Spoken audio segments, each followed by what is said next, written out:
εκεί, σε όλο αυτό το δρόμο, μέχρι τις Κασιτερίδες νήσους, δηλαδή τα νησιά που έπαιρναν τον Κασίτερο, όπως θα δείτε με πολύ μεγάλη ανάλυση πλέον, στην εγκυκλοπαίδεια Γεωπλανήσεων Ελλήνων που θα κυκλοφορήσει, αγαπητοί φίλοι, είναι το επόμενο πακέτο του βιβλίου που θα βγάλουμε, δεν ξέρω πότε ακριβώς, δεν μπορώ να πω, μάλλον μετά το 15, όχι σίγουρα μετά το 15 Αύγουστο, ίσως το Σεπτέμβριο. Θα δείτε εκεί πέρα λεπτομέρειες για τις Κασιτερίδες νήσους και τις λένε Κασιτερίδες γιατί από εκεί πέραν Κασίτερο. Και πώς ξέρουμε ότι οι Έλληνες πέραν από εκεί Κασίτερο? Υπάρχει πλήρης επιστημονική μελέτη μέσα, αγαπητοί φίλοι, γιατί ο Γεωπλανήσεων των Ελλήνων, όσοι έχετε τα παλιά, κρατήστε τα καινούργια είναι καινούργια. Δεν έχουν καμιά σχέση με τα παλιά. Έχουν πολύ περισσότερο υλικό. Είναι πράγματι πολύ δυνατό και θα είναι σειρά το Γεωπλανήσεων των Ελλήνων. Δεν θα είναι 5 τόμοι και τελειώσαμε, είναι 5 άτομο. Είναι οι τόμοι 1, 2, 3, 7 και 8. 4, 5, 6 λείπει πάλι. Γιατί είναι μεγάλη έκπληξη. Λοιπόν, τι γίνεται τώρα? Παιδιά, γραμμές δεν βγάζουμε ακόμα, έτσι, stand by. Θα περιμένετε γραμμές, θέλω να πω μερικά πράγματα. Γιατί υποσχέθηκα μια έκπληξη και θα έρθω εκεί. Παντού μιλούσαν ελληνικά. Και οι Εβραίοι λοιπόν μιλούσαν ελληνικά και αποφάσισαν, λέει, αυτή είναι η επίσημη αιτιολογία που έχουμε τώρα. Δεν ξέρουμε αν έγινε και αυτό. Αν δηλαδή οι Εβραίοι δεν μιλούσαν εβραϊκά και μιλούσαν ελληνικά και τους μετέφρασαν την Παλαιά Διαθήκη.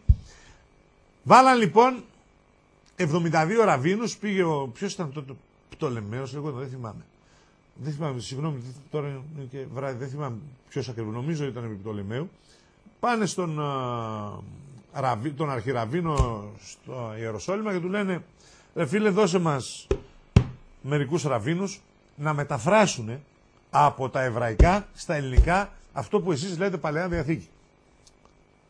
Πριν φτάσω στο θέμα της μετάφρασης, να πω ότι η Παλαιά Διαθήκη στο σύνολό της είναι ένα χρονολογικό σάντουιτς, κλαμπ σάντουιτς, πατημένο σε πρέσα.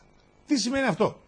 Όλοι οι μελετητές, οι σύγχρονοι, συμφωνούν ότι τα γεγονότα τα οποία αναφέρονται μέσα στην Παλαιά Διαθήκη δεν είναι γεγονότα τα οποία συνέβησαν, ας πούμε, σε μια διάρκεια 500 ή 1000 ετών και τα πήραν, τα έγραψαν εκεί πέρα, μέσα τα βάλανε από παλιά βιβλία οι Εβραίοι κτλ. Μιλάμε για πατήκωμα, αγαπητοί φίλοι, 10, 20, 25.000 ετών. Ειδικά οι ψαλμοί που δεν τους έγραψε ο βασιλεύς Δαβίδ, αλλά τους συγκέντρωσε και λέγονται οι ψαλμοί του Δαβίδ. Αυτό το λένε και οι Εβραίοι, το λένε όλοι. Τους συγκέντρωσε και ονομάζεται ψαλμοί του Δαβίδ. Έτσι. Και είναι πολύ ωραία κείμενα. Όλα αυτά είναι από την παγκόσμια ιστορία γεγονότα τα οποία τα μαζέψανε και σχηματίστηκε η Παλαιά Διαθήκη, που και την αρχαία εποχή δεν ήταν ακριβώς όπως την έχουμε σήμερα, είχε άλλα βιβλία μέσα κτλ. Αυτά λοιπόν του λένε, πώς τον λέγανε αυτόν, ρε παιδί μου, τον Εβραίο, τον αρχιραβίνο, τώρα μην το πω λάθος, δεν θυμάμαι, Ελεάζαρ τον λέγανε ή όχι. Τέλος πάντων, πάνε στον αρχιραβίνο και του λένε, δώσε μας μερικούς ραβίνους να μεταφράσουν στα ελληνικά για να διαβάζουν οι Εβραίοι, δήθεν.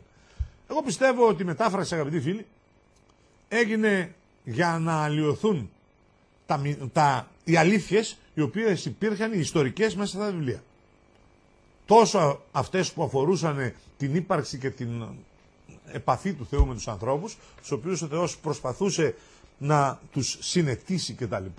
Πάντα όμως δια των εκπροσώπων του, δια των αγγέλων έστελε μηνύματα και δια των Ελοχήμ ενεργούσε.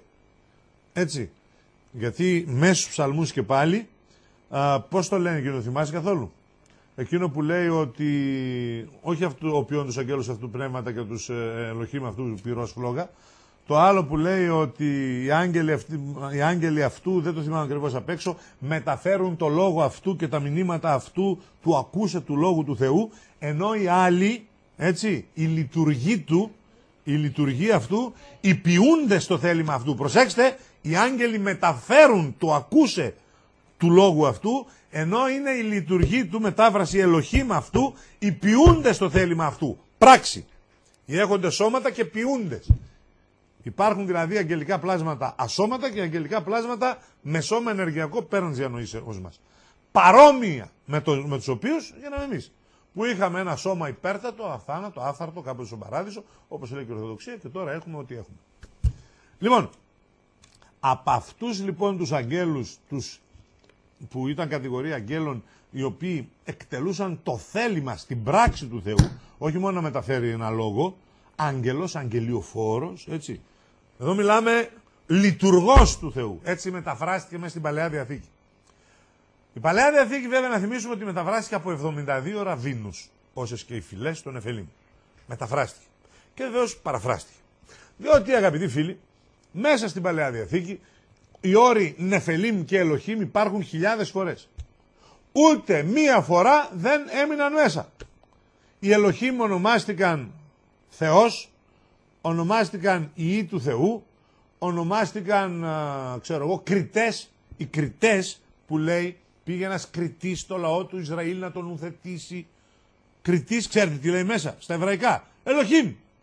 Και άμα αυτό ο κριτής που πήγε να νουθετήσει το λαό του Ισραήλ λέγεται Ελοχίμ, τότε πώς γίνεται να λέγεται Ελοχίμ και ο Θεός και πώς λέγεται, είναι δυνατόν να λέγεται Ελοχίμ και οι Υιοί του Θεού που είδαν τις κόρες των ανθρώπων. Γιατί ο Θεός δεν μπορεί να δει τις κόρες των ανθρώπων και να πει ότι είναι ωραίες. Έτσι, όπως είπαν οι Ελοχίμ όταν ήρθαν